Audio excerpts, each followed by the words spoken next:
Восток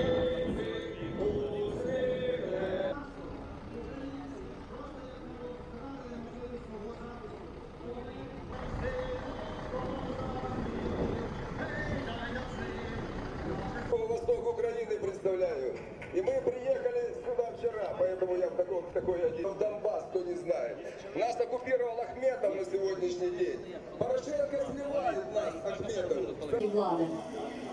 Але є тендітні жінки, які врятував цю державу разом з іншими добровольцями у 2014 старшего дворника, близкими к кормушке и прочее, прочее.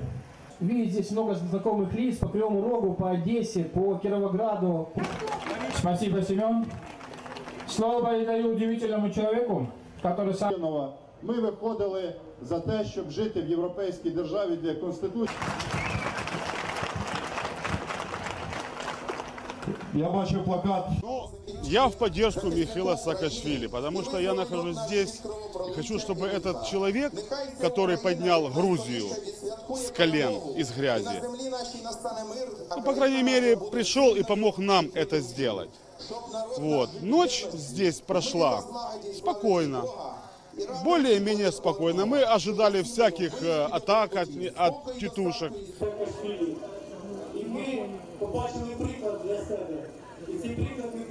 Ми прийшли, тому що він відкрив, будучи губернатором Одеської області, він відкрив нам трохи очі.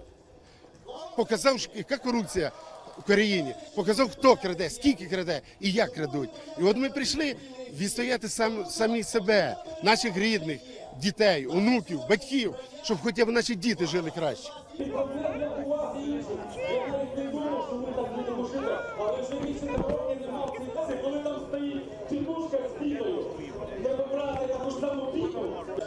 Ми готові тут бути до останнього, до того моменту, поки закон України не буде виконаний і громадянин України Михаїл Саакашвілі не перетне державний кордон. Цей лозунг, який був сформований на Майдані про зміну системи влади, він правильно, хто буде там начальником міліції того села, чи міста, чи району. Ні, жаль, законодавчий акт, що ніхто не може бути позбавлений громадянства, ніхто.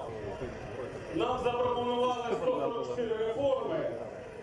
Поэтому сегодняшний результат нашего здесь Майдана, который уже начался, я вас сейчас по самым таким вот скромным подсчетам проживают от 26 до 30, что начали в 2013 и в 2014 году.